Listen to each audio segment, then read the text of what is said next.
नाम की कौन मोहम्मद सलमान वो सब শেষ করে ফেলেছে বলি বলে পর্দা জর্দা করে ছেড়ে দিয়েছে মাঠে খেলা দেখতে পারো হোটেলে একা বাস করতে পারো বিদেশে একা যেতে পারো ট্যাক্সি চালাতে পারো 200 কিলোমিটার এরিয়া নিয়েছে 200 বিঘে নয় 200 কিলোমিটার তার ভেতরে নাচ গান মানে যত রকম সব আনন্দ ফুর্তি করার জিনিস সব তার ভেতরে হবে আর এই মোহাম্মদ বিন সালমান সব পাস করছে মোটিভাই হচ্ছে হ্যাঁ বাচ্চা হলে কি হবে ওর নানি হচ্ছে আমেরিকান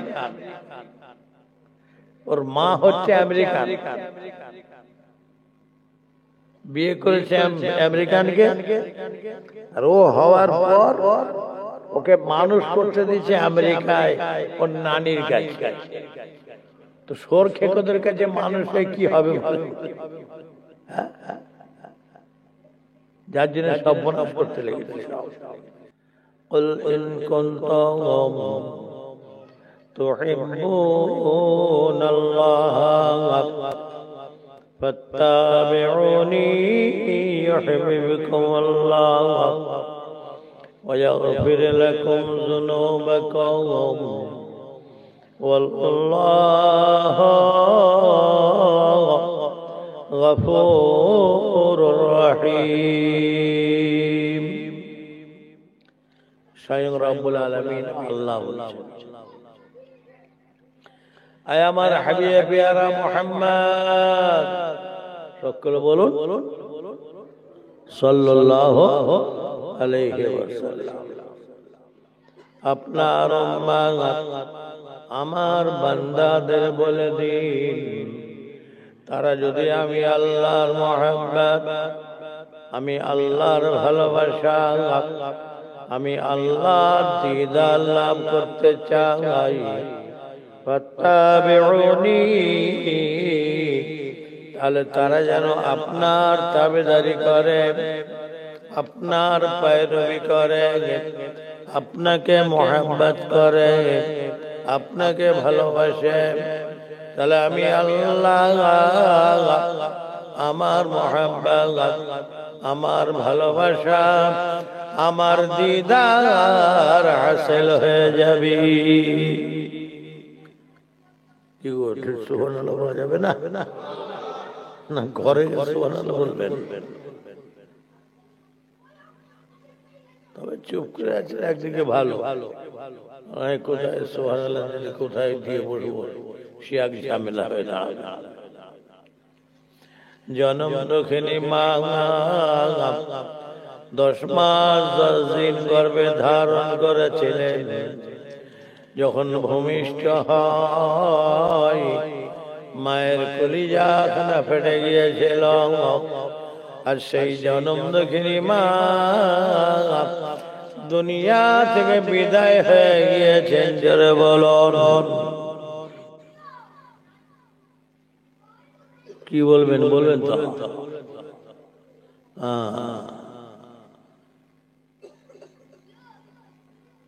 মোটামুটি তৈরি আছে আল্লাহর মেহেরবানি তো দু একটুখানি বেশি হাল সুবহানাল্লাহ বলে দিচ্ছি ইন্না লিল্লাহ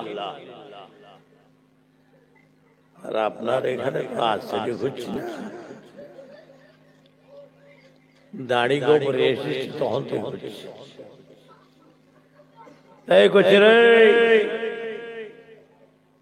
ওরা ঠান্ডায় দৌড়ছে ওরা এমনি দৌড়ে বস করছি বস বেশিক্ষণ নেই অল্প সময়ের মধ্যে হয়ে যাবে তবে আমার আল্লাহর হুকুম মোবারক যতক্ষণ আছে কি গো কথা ঠিক না ঠিক না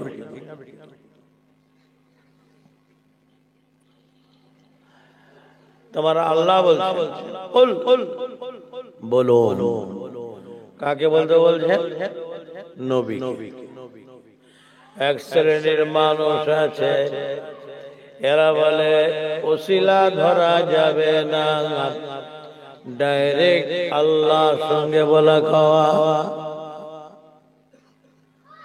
ওসিলা ধরা যাবে না।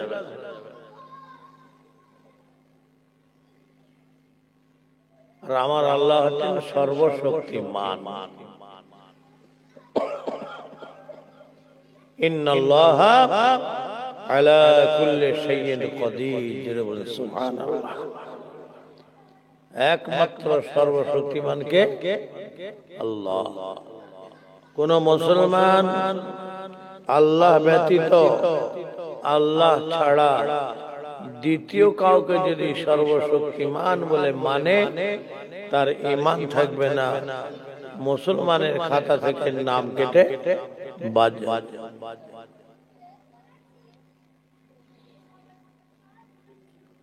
বলে ওসিলা ধরা যাবে। আমার আল্লাহ সর্বশক্তিমান, তিনি তার কাজ তিনি নিজে করেন এবং করান।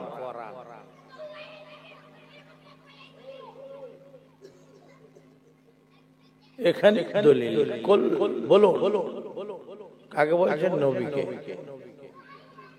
আচ্ছা, নবীকে বলতে বলছেন আমাদেরকে, আপনার উম্মত আমার বান্দাদের বলে দিন। আচ্ছা, নবীকে মাধ্যম করেছেন না করেন না ভাই? নবীকে ওসিলা করে বলেছেন না বলেন না গো? তো আল্লাহ তিনি ওসিলা ধরছেন, আর ইনি বলছেন ওসিলা লাগবে না, ডাইরেক্ট। সূর্য ডুবিয়ে দিয়েছেন আল্লাহ, অন্ধকার, ওসিলা করেছেন সূর্যকে। সূর্য না ডুবিয়ে আল্লাহ অন্ধকার করতে পারেন না? পারেন না ভাই? পারেন, কিন্তু না, তিনি করবেন না, এটা কানুন করে দিয়েছেন। সকালবেলা সূর্য উদয় হবে, আলোয় আলোকিত হয়ে যাবে। যে সূর্য না তুলে আল্লাহ আলোয় আলোকিত করতে পারেন না? পারেন না ভাই? পারেন, কিন্তু করবেন না, কানুন করে দিয়েছে। মেঘ হয়েছে, বিজলি চমকাচ্ছে, মশাল ধরে বৃষ্টি হয়, পানি হয়। আচ্ছা, বিনা মেঘে আল্লাহ পানি দিতে পারেন না? পারেন না ভাই? পারেন, কিন্তু করবেন না, কানুন করে দিয়েছে।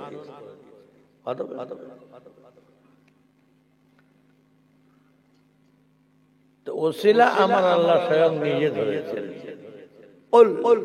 বলুন আমার হাবিব, আপনার উম্মত, আমার বান্দাদের আপনি বলুন। তাহলে আমাকে আপনাকে তো ডাইরেক্ট আল্লাহ বলতে পারতেন, কুল ইসমাঈল, কুল ইব্রাহিম, কুল অমুক, কুল তমুক বলতে পারতেন, কিন্তু না বলে নবীকে মাধ্যম করছে। আমার হাবিব আপনি বলে দেন। আমার আল্লাহ তিনি ওসিলা ধরছেন, আর উনি বলছেন ওসিলা ধরা যাবে না, ডাইরেক্ট। যে বলছে ওসিলা ধরা যাবে না, ও দুনিয়ার মুখ দেখতে পেত না। যদি ওর বাপের আর মায়ের বিয়ে না হতো, ওর বাপের ওর মায়ের বিয়ে হওয়ায় ও দুনিয়ার মুখ দেখেছে, বাপ মা ওসিলা, আসমান থেকে ধুম করে পড়ে যায়। কিছু কিছু আছে, এই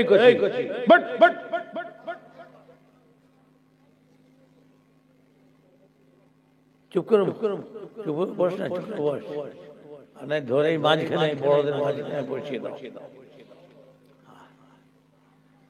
ছেলে বলে দোষ নয়, কি গো আমাদের দোষ আছে। আমার বড় ছেলেটা যখন ওর মায়ের পেটে 8 মাস 9 মাস হবে, হাতে একটা টিন কি যাহে নিয়ে এসেছিল, মুড়ির হোক, লেড়ার হোক, বিস্কুটের হোক, হাত থেকে পড়ে যায়, ধাম করে আওয়াজ হয়। আওয়াজ হয়, মায়ের পেটে চমকে যায়। এমন চমকেছে আমি বুঝতে পেরেছি এই যে মায়ের পেটে বাচ্চা চমকে। আমি তখন বলছি এই টিন পড়ে যে আওয়াজ হয়েছে মায়ের পেটে চমকাচ্ছে, এ তো মানে কোনো কান খড়কি হবে বলার মতলব অন্য কিছু নয়। মায়ের পেটে যদি বাচ্চা থাকে আর টিন পড়ে যায় তো চমকায়, আর সেই মা যদি পেটে বাচ্চা নিয়ে টিভির নাম ঘুরিয়ে দিয়ে দুমদাম দুমদাম বাজতে ফাটাফাটি হয়, ছেলে মায়ের পেটে কি হচ্ছে বলুন ভাই? আর সেই ছেলেকে দুনিয়ার মুখে এসে খাজা বাবা হবে না বড় পিসা হবে না দাদা হুজুর হবে গা?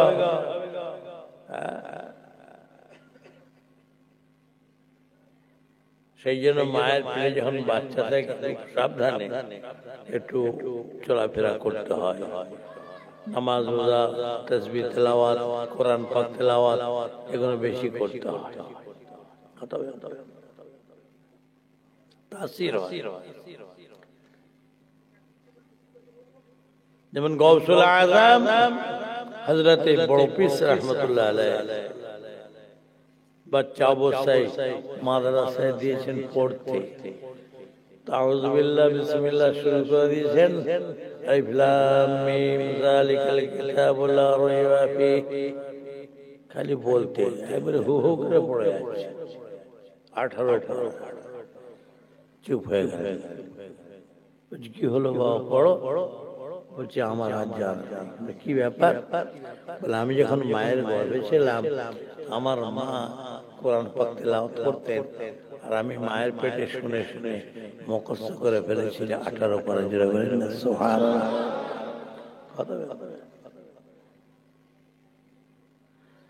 ওগুলো হচ্ছে এক্সেপশনাল ব্যাপার, আখাসুল খাস,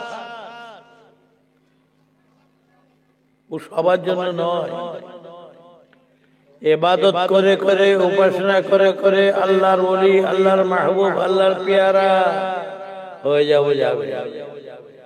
সারা পৃথিবীর মানুষ যদি ইবাদত করে আল্লাহর ওলি হয়ে যেতে পারে।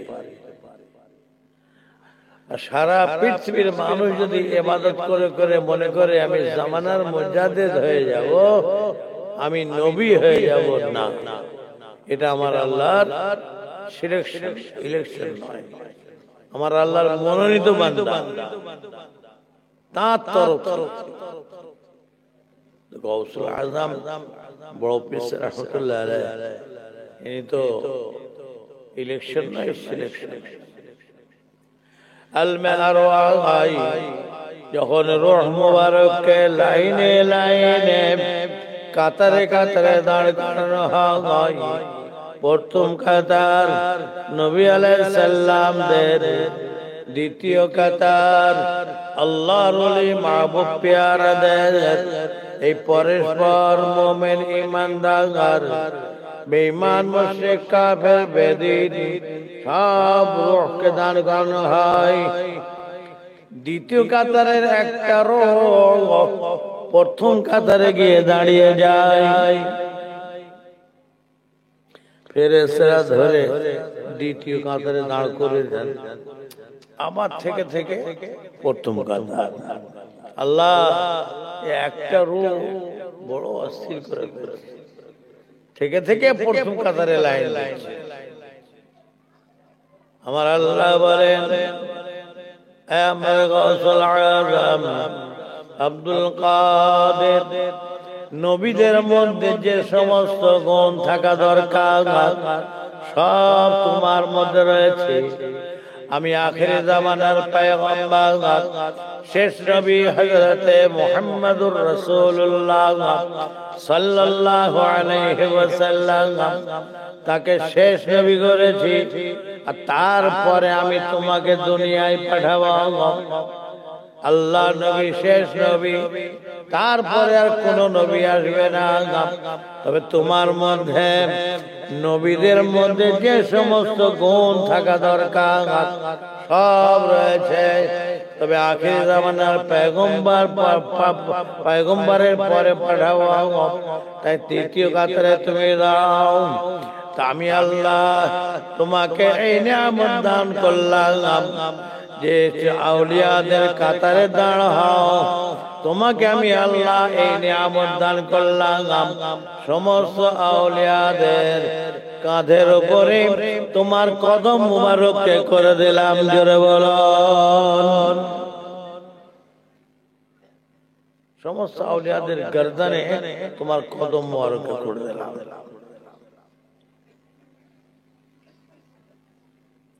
মুফতি আযম হযরত মির্জা হুজুর পীর রাহমাতুল্লাহ আলাইহি এই কথাটা যখন পড়েছেন, চিন্তা করতে লেগেছেন, সাহাবাদের দরজা বেশি না আল্লাহর ওলিদের দরজা বেশি? ভাই,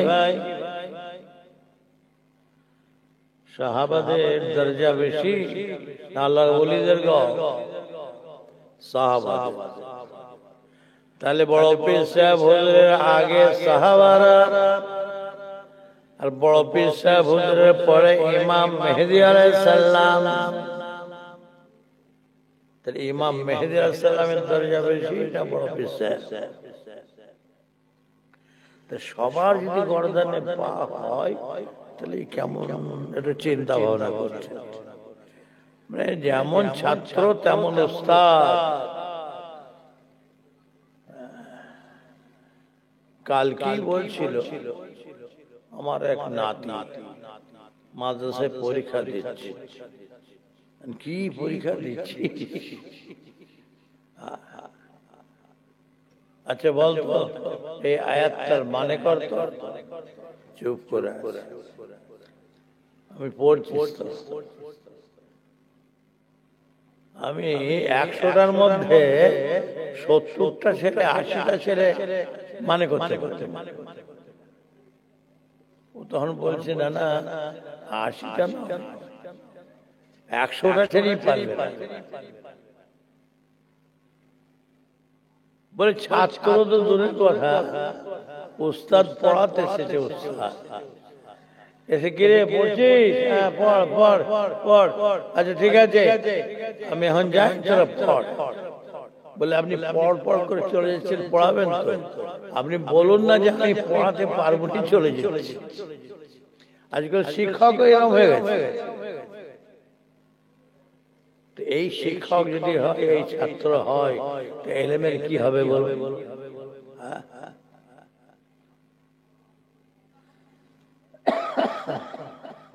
কথা বলেন।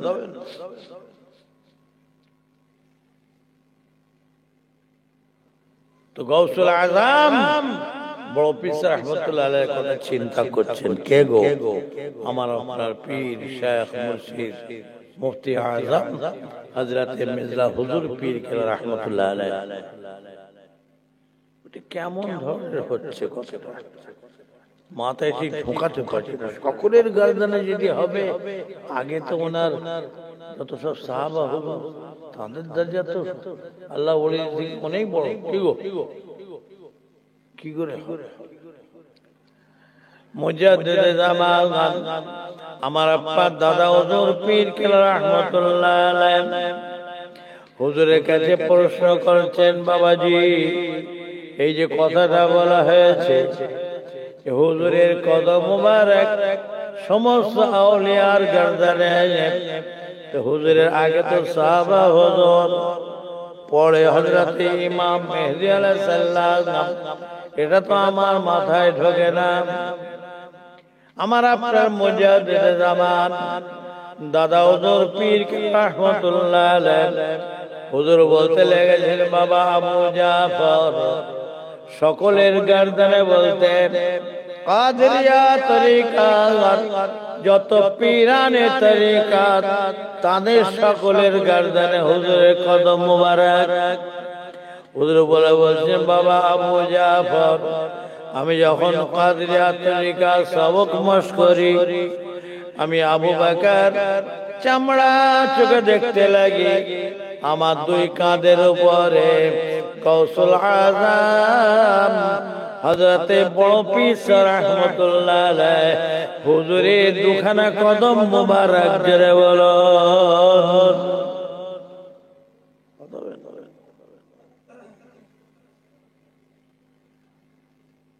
মানে যেমন ছাত্র তেমন উস্তাদ। কি গো, বিশ্বখ্যাত মানুষ, জামানার মর্যাদা তার তো কথাই আলাদা। আর মুফতি আজম দাদা হুজুর কেবলার অরিজিনাল খুন। হজ মোবারকে যাচ্ছেন, আজকে হজের ইয়ে হয়েছে না, কি বলে, কি হলো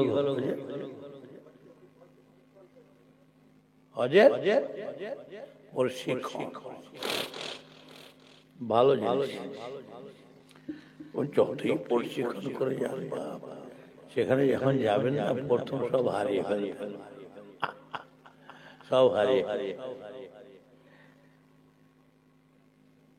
যেদিকে মুখ করে চিরজনম আল্লাহকে সেজদা করতে লেগেছি, কাবা শরীফ দিকে মুখ করে, আর সেই কাবা শরীফ চামড়ার চোখে দেখবেন আল্লাহর ঘর।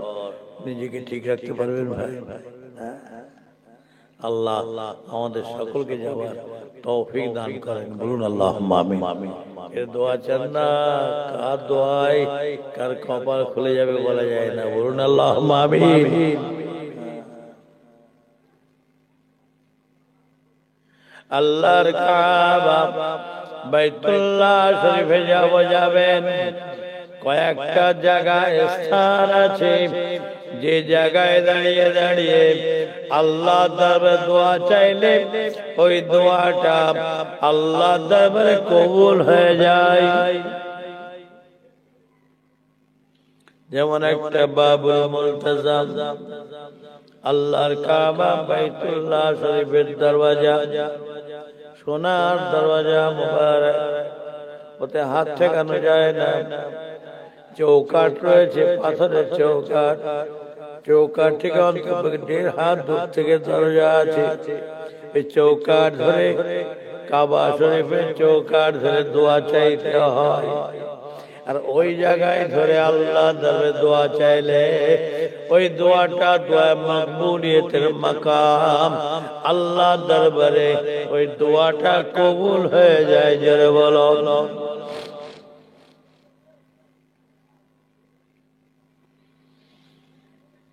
তাওয়াফ করতে হয় হজরে আসওয়াদ থেকে পার হয়ে রুকনে ইরাকি, রুকনে শামি, রুকনে ইয়ামানি কাছে গিয়ে পৌঁছাতে হয়। ওখানে একটা পাথর আছে, এই পাথরটাই চুম্বন দিতে হয়। হাত লাগিয়েও দিতে পারেন, ঠোঁট দিয়েও দিতে পারেন, আবার দূর থেকে ইশারাও করতে পারেন। ওই রুকনে ইয়ামানির পরে যখন ঢুকবেন, ওখানে আপনাকে একটা দোয়া পড়তে পড়তে ঢুকতে হয়। ربنا آتنا في الدنيا حسنة وفي الآخرة حسنة وقنا عذاب النار وادخلنا الجنة مع الأبرار يا عزيز يا غفار يا رب العالمين بسم الله الله أكبر বলে হযরত আসওয়াদ পাথরে চুম্বন দিতে হয়। হযরত আসওয়াদ পাথরকে আল্লাহ এত বড় নিয়ামত করেছেন, একবার যদি চুম্বন দেওয়া হয় যেমন লোহাকে চুম্বকে টেনে নেয়, আপনার আমার সমস্ত গুনাহগুলো হযরত আসওয়াদ পাথরে টেনে নেয়। জোরে বলুন। ঠোঁট লাগিয়ে চুমু খেতে পারেন, না হয় হাত থেকে চুমু খেতে পারেন, আর না হয় দূর থেকে ইশারায় চুম্বন দিতে পারেন, আদা হয়ে যায়। তবে ওখানে যেন যুদ্ধ হচ্ছে, পাগল ওই পাথরটাকে চুম্বন দেওয়ার জন্য। কেন? যে পাথরটায় সমস্ত নবী রাসূল পয়গম্বরগণ, সাহাবায়ে কেরাম, হুজুরগণ, আল্লাহর ওলি মাহবুব পেয়ারাগণ, হাজী সাহেবানগণ এবং স্বয়ং আল্লাহর নবী নিজের মুবারক ঠোঁট দিয়ে চুম্বন দিয়েছেন। আর সেই পাথরটা আপনি আপনার ঠোঁট দিয়ে চুম্বন দেবেন, কত বড় কপাল! পাগল হযরতে ওমর ফারুক রাদিয়াল্লাহু তাআলা আনহু ওই পাথরটাকে চুম্বন দিতে গিয়ে থমকে দাঁড়িয়ে পড়েন। দাঁড়িয়ে পড়ে বলতে লেগেছে, ওরে পাথর, আমি কেন তোকে চুম্বন দেব? তুই তো একটা পাথর, কেন তোকে আমি চুম্বন দেব? আরে পাথর, আমি কেন? আমি ওমর, আমার বাপও চুম্বন দেবে, কেননা স্বয়ং আল্লাহ নবী এই পাথরে নিজে নূরে মুহাম্মদ সাল্লাল্লাহু আলাইহি ওয়াসাল্লাম তার মোবারক নূরের ঠোঁট দিয়ে চুম্বন দিয়েছেন। জোরে বলো। রুকনে ইমানি থেকে হযরত আসওয়াদ যখন দোয়াখানা পড়তে পড়তে যাব, আল্লাহ নেই বলে ওই সময়তে ৭০,০০০ ফেরেশতা ওই হাজী সাহেবের জন্য আল্লাহর দরবারে মাপ চাইতে থাকে। হে আল্লাহ, এই হাজী সাহেব বান্দাকে আপনি মাফ করে দিন, মাফ করে দিন, মাফ করে দিন। ৭০,০০০ ফেরেশতা আপনার জন্য মাপ চেয়ে থাকেন। জোরে বলো।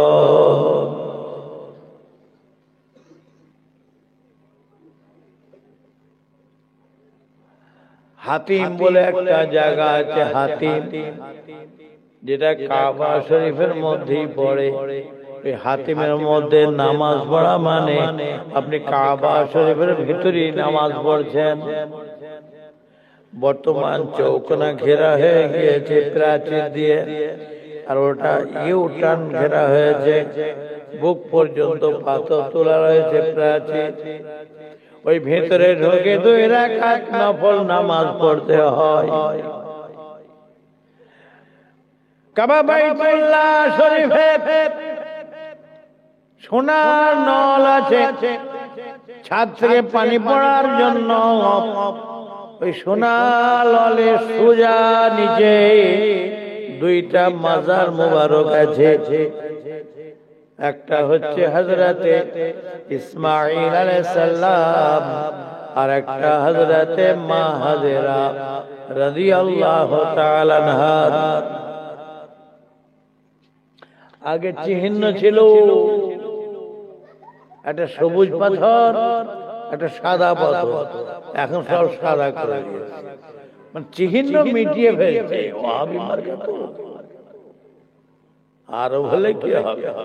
মক্কায় কি আর গাধা নেয়?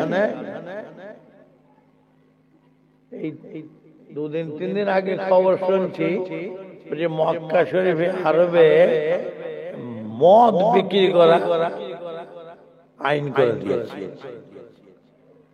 মদ বিক্রি,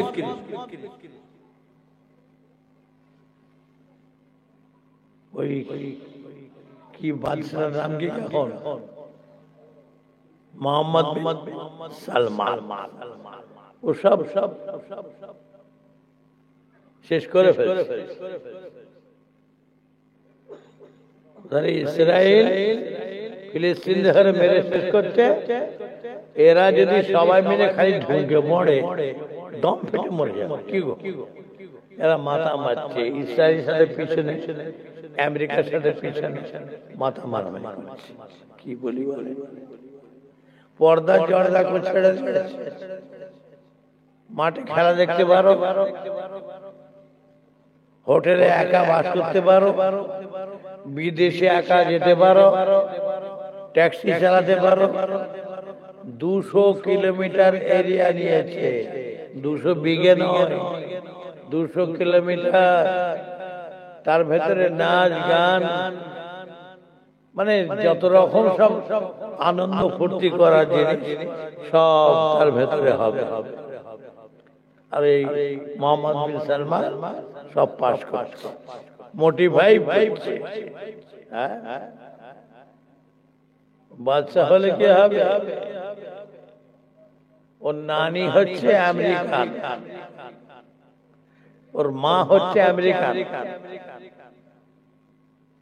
বিয়ে করেছে আমেরিকানকে। আর ও হওয়ার পর ওকে মানুষ করতে দিয়েছে আমেরিকায় ওর নানির কাছে। তো সোর খেকোদের কাছে মানুষ কি হবে? যার জন্য সর্বনাশ করতে লেগেছে, শেষ করে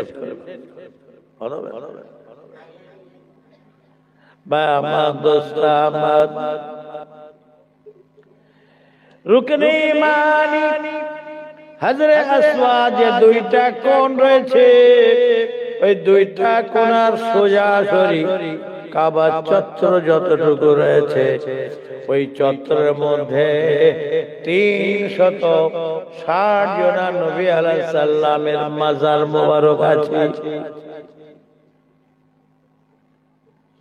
আল্লাহ দাওয়াত দিয়েছেন, এই রব্বি আল্লাহ, আপনার ঘর তাওয়াফ করবে, আমাদের সিনার উপর দিয়ে তাওয়াফ করবে।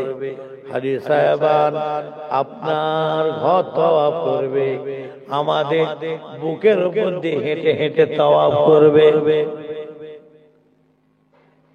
হাতিমের মধ্যে দুইটা মাজার, একটা হচ্ছে হযরতে ইসমাঈল আলাইহিস সালাম, আর একটা হচ্ছে হযরতে মা হাজেরা রাদিয়াল্লাহু তাআলা আনহা।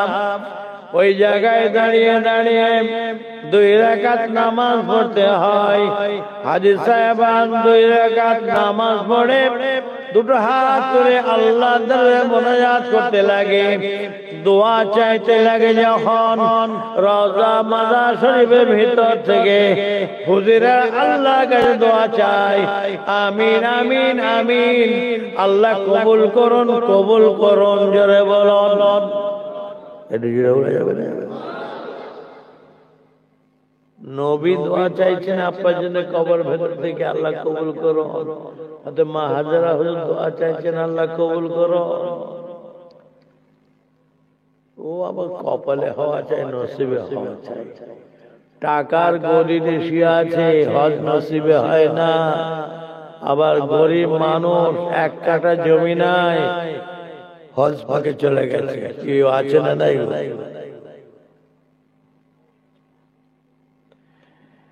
আল্লাহর কাবা বাইতুল্লাহ শরীফ তামির করেছিলেন কে গো? হযরতে ইব্রাহিম আলাইহিস সালাম আর হযরতে ইসমাঈল আলাইহিস সালাম।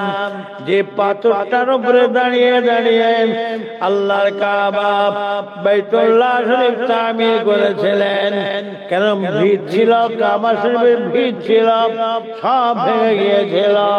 নূহ আলাইহিস সালামের জামানায় দোয়ায় বধ করে দিয়েছিলেন। দেখা যায় তুফান এসে গিয়েছিল, কাবা শরীফের সব ভেঙে গিয়েছিল, কিন্তু ভিতখানা ছিল। হযরতে ইব্রাহিম আলাইহিস সালামের দ্বারাই আমার আল্লাহ আবার কাবা শরীফ তামির করতে লেগেছেন। যে পাথরটার উপরে দাঁড়িয়ে দাঁড়িয়ে কাবা শরীফ তামির করতে লেগেছেন, দেখা যায় পাথর গাঁথতে গাঁথতে উঁচু হয়ে যায়। যে পাথরটায় দাঁড়িয়ে রয়েছেন, ওই পাথরটা আস্তে আস্তে বাড়তে থাকে, উঁচুতে উঠতে থাকে। যখন মনে করে নিচে নেমে যাব, ওই পাথরটা আবার আস্তে আস্তে ছোট হয়ে যায়, হুজুর নিজে নিচে নেমে পড়েন, জোরে বলা যাবে না? ওই পাথরটাতে হযরত ইব্রাহিম আলাইহিস সালামের কদম মোবারকের ছাপ রয়েছে, দাগ আছে, পায়ের দাগ, কদম মোবারকের ছাপ। আল্লাহ নে বলেন, এই মাকামে ইব্রাহিম ফাইমা দিয়ে ঘেরা রয়েছে। ওই মাকাম ইব্রাহিমে হযরতে ইব্রাহিম আলাইহিস সালামের কদম মোবারকের ছাপ রয়েছে। আল্লাহ নে বলেন, যে চক্ষুখানা হযরতে ইব্রাহিম আলাইহিস সালামের কদম মোবারকের পায়ের ছাপখানা দেখেছে, যে চক্ষুখানা হুজুরের পায়ের কদম মোবারকের ছাপখানা দেখেছেন, আল্লাহ নে বলেন, ওই চক্ষু দুখানার জন্য আমার আল্লাহ জাহান্নামের আগুন হারাম করে দিয়েছে।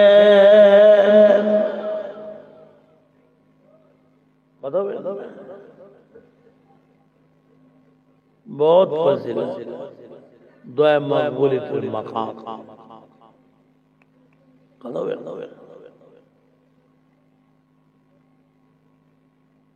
কিছু কিছু আছে দেখবেন আবার তারা ফতোয়াবাজি করে, হজ পাকের যে ফরজ আছে, ফরজ, এই ফরজটা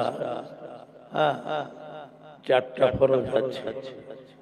নিয়ত করবেন, ইহরাম করবেন, উকুফে আরফা, তাওয়াফে জিয়ারত।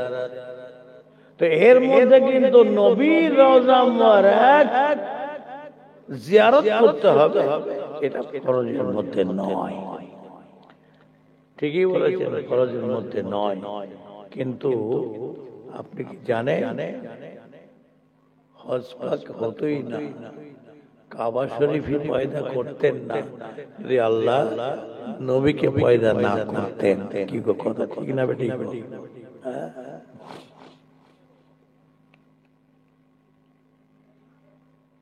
উনি ফতোয়াবাজি ফাতে মক্কা হয়ে গেল, নবী আমার কাবা বাইতুল্লাহ শরীফ তাওয়াফ করতে লেগেছেন। সাহাবায়ে কেরাম হুজুরগণ নবীর সাথে তাওয়াফ করতে লেগেছেন।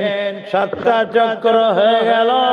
দেখা যায় 2 রাকাত ওয়াজিবুত তাওয়াফ নামাজ পড়া হবে, মাকাম ইব্রাহিম ওই জায়গায় নামাজ পড়া হবে। পরে অবশ্য স্থান ঠিক করা হয়েছে। আল্লাহর কাবা বাইতুল্লাহ শরীফের ভিতরে 360টা বুত ছিল। লাত, উজ্জা, মানাত, হুবল, টুবল, কত রকম খোদা ঢুকিয়ে রেখেছে। কে পানির খোদা, কে ধানের খোদা, কে মেঘের খোদা, 14 রকম খোদা ঢুকিয়ে রেখেছে। নবী আমার কাবা শরীফের দরজা খুলে সব একটা একটা করে টেনে বের করে, ঠিঁচড়ে বের করতে, ভেঙেছে, মার করে কাবা মুক্ত হয়ে গেছে। 14টা খোদার ইবাদত হবে না, একমাত্র মাওলা মালিক খালিক আমার আল্লাহর ইবাদত হবে। জোরে বলা যাবে না? আল্লাহ নেই বলছেন, বেলাল আজান দাও, আজান দাও। আল্লাহর ইবাদত হবে, নামাজ হবে। ফাতে মক্কা হয়ে গেছে। হযরতে বেলাল হুজুর খুশিতে বাগে বাগ হয়ে কাবা শরীফের ছাদের উপর উঠেছে। ছাদে উঠে আজান দিতে গিয়ে মনে করছেন কোন দিকে মুখ করে আজান দেব।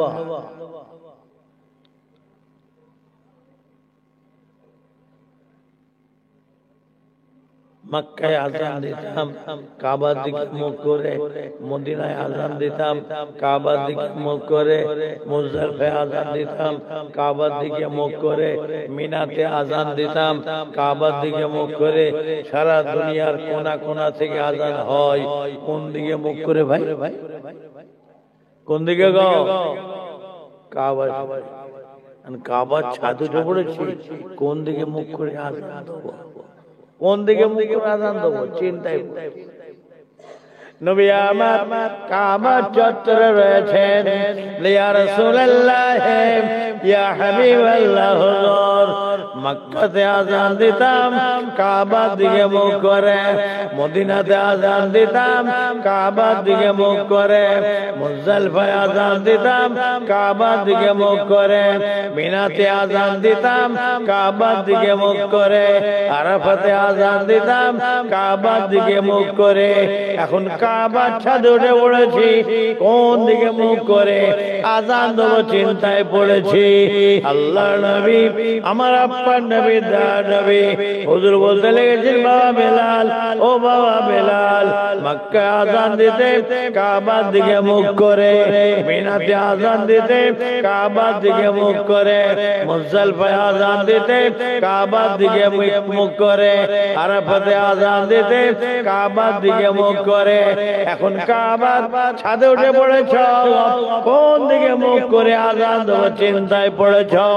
বাবা বেলাল, ও বাবা বেলাল, চিন্তার কারণ নাই, চিন্তার কারণ নাই। এখন তুমি আমি নবী মুহাম্মদ আমার দিকে মুখ করে আজান দাও। জোরে বলা যাবে না? নবী কি বলেন? এখন আমার দিকে মুখ করে আজান দাও।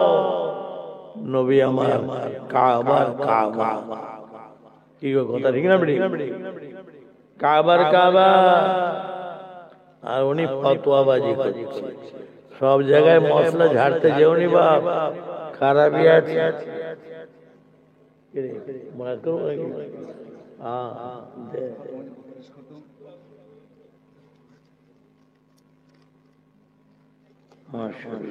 হ্যাঁ, আচ্ছা, মোট 32 বছর 100 বছর নেই। এক মাশাআল্লাহ জানা বাবু কি গো, কথা ঠিক না বেটি? তবে যখনই যেখানে আল্লাহর কথা হয়, নবীর কথা হয়, তথা আল্লাহর ওলিদের কথা হয়, তখনই সেখানে আমার আল্লাহর রহমত বর্ষণ হয়। যেটা বলা যাবে না। এখন বসে আছি কোন জায়গায়? বেহেশতের বাগান, জান্নাতের বাগান। কার কথায়? নবীর কথা। এটা হচ্ছে আমার রাসূলুল্লাহর স্টেজ, নবীর মেম্বার। এখানে বসে আল্লাহর কথা হবে, নবীর কথা হবে, তথা আল্লাহ ওলিদের কথা আলোচনা হবে। কি গো, কথা ঠিক না বেশি? কিন্তু আজকাল আমরা এই নবীর মেম্বারটাকে, নবীর স্টেজটাকে পার্টির মেম্বার ওনাকে করে ফেলছি। দিকে দিকে দেখতে পাওয়া যায় পার্টির মেম্বার হয়ে গেছে, পার্টির স্টেজ হয়ে গেছে। ওরে বাপ, তো যদি পার্টি করার এত শখ হয়, বহুত স্টেজ আছে, মেম্বার আছে, সেখানে যে বল না নবীর মেম্বারটাকে শেষ করছিস কেন? আর তোমরা কেন শেষ করাচ্ছ? রাগ করছে নাকি ভাই? ইসমাইল, কেন নবীর মেম্বারটাকে শেষ করছিস? মল্লিক পাড়ার মানুষ, উদাহরণস্বরূপ বলছি, কেন নবীর মেম্বারটাকে শেষ করাচ্ছ? খুব সাবধান, খুব বহুত হয়েছে। এখন শেষ সময় কথাবার্তা বলি, ঝেড়ে কেসে বলি, বাপের দল যারা আছে, ছেলেগুলো একটু মাথা উঁচু করলে সব দিল্লি পাঠাবেন, বোম্বে পাঠাবেন, সোনা পালিশ করবে, ঘষিবে, টাকা পয়সা ইনকাম। এই তো মুর্শিয়ার বসে আছে পাশে, বলছে কিরে তোর ছেলে মরা করবে না, কি করবি? বলছে ছেলে বলছে মরিষা হব না। এই মুর্শিয়ার এখনই বলছে, ছেলে বলছে মুর্শিয়ার হব না। মুর্শিয়ার হলে কি করে, কি করবো? তুমি তো এই অবস্থায় যা করছো করছো, ঘর বাড়ি করতে হবে। তাহলে এখন থেকে চিন্তা মাথায় ঢুকে কথা বলে, ছেলে যাতে আল্লাহ জেনে, রসুল জেনে, সেই ব্যবস্থা করো বাপের দল। দুনিয়া তো শান্তি পাবে, আখেরা তো শান্তি পাবে। আর ছেলের দল যদি খুব সহজ জান্নাতে বেহেশতে চাও, মা বাপের খেদমত করবে, মা বাপের দোয়া নেবে, মা বাপ খুশি হবে, রাজি হবে, আল্লাহ রাসূল খুশি হবে। আর আল্লাহ রাসূল খুশি হলে তুমি জান্নাতি হয়ে যাবে, তুমি বেহেশতি হয়ে যাবে। যেটা বলা যাবে না, মানে সহজ, এর থেকে সহজ পথ আর নাই। ছেলের দল যদি খুব সহজে জাহান্নামে যেতে চাও, দোজখে যেতে চাও, তাহলে মা বাপকে তাদের সাথে অসৎ ব্যবহার করবে, চোখ রাঙিয়ে কথা বলবে, বুক ফুলিয়ে কথা বলবে, কর্কশ ভাষায় কথা বলবে, মা বাপকে গাল দেবে, পারো তো ধরে ধরে মারবে। খুব সহজে জাহান্নামে যাবে। কেন? মা বাপ নাখোশ হবে, আল্লাহ রাসূল নাখোশ হবেন। আর আল্লাহ রাসূল যদি নাখোশ হন, তাহলে তুমি আমি জাহান্নামী হয়ে যাবে। তাই ছেলের দল বাপ মার খেয়াল করুন, আর বাপের দল ছেলে যাতে আল্লাহকে চেনে, রসুলকে চেনে, সেই ব্যবস্থা করে। যে ছেলে আল্লাহ চিনে যাবে, রসুল চিনে যাবে, মা বাপও যে কি নিয়ামত, সেই ছেলে চিনে যাবে। আর যে ছেলে আল্লাহ চেনে না, রসুল চেনে না, ও মা বাপকে কি চিনবে বলবে? কি গো, কথা ঠিক না বেটি? তো সেই জন্য বলছি বাপ একটু খেয়ালে চলো। আল্লাহ আমাকে আপনাদের সকলকে তাঁর দিন ইসলাম তথা মুজাদ্দিদে জামান দাদা হুজুরকে রাহমাতুল্লাহ আলাইহি সিলসিলা আল্লাহ খাদেম করেন, সেই সিলসিলার উপরে কায়েম রাখেন। এই সিলসিলার উপর রেখে বা ইমান ইজ্জতের সাথে আসানির সাথে মত দান করেন। বলুন আল্লাহুম্মা আমিন। একটু জোরে বলেন আল্লাহুম্মা আমিন।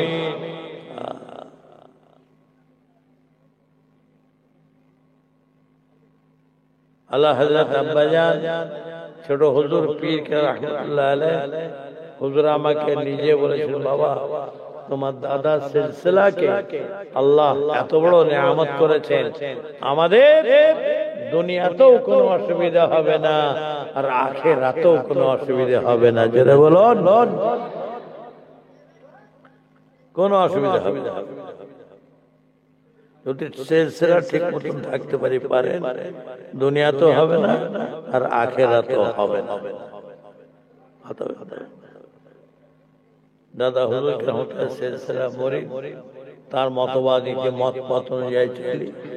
আমরা বড় হুজুর কিরা সিলসিলা নয়, ছোট হুজুর কিরা সিলসিলা নয়, আল্লামা আব্দুল হামিদ সাহেব হুজুরের সিলসিলা নয়, কোন ভাইজান হুজুরের সিলসিলা নয়। আমরা কার সিলসিলা মরি? জোরে বলে দাদা হুজুরের সিলসিলা বেশ মজবুত। দাদা হুজুর আর 5 হুজুর কিবলাগণ চক্ষু বন্ধ করে অনুসরণ অনুকরণ করবেন, কোনো অসুবিধা নেই।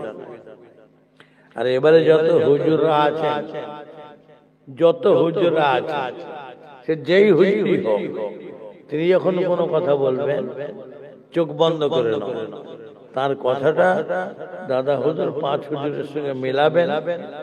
দাদা হুজুর 5 হুজুর যদি এই কথা বলে থাকেন, করে থাকেন, তাহলে সেই অনুযায়ী চলবেন, সেই হুজুরের অনুসরণ করবেন।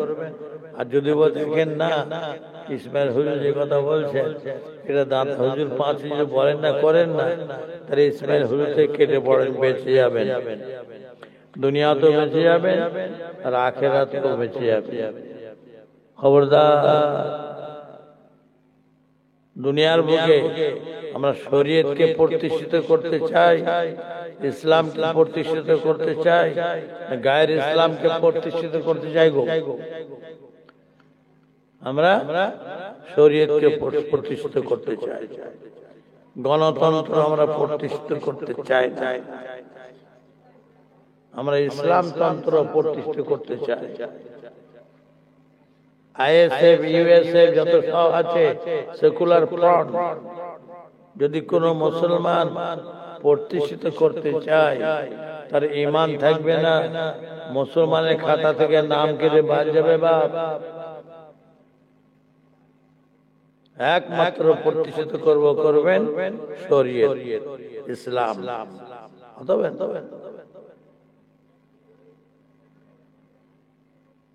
এমন কাজ করবো না, করবেন না, এমন কথা বলবো না, বলবেন না, যাতে অমূল্য ধন ঈমান বরবাদ না হয়। আল্লাহ আমাকে আপনাদের সকলকে হেফাজত করেন, বাঁচান। বলুন আল্লাহুম্মা আমিন।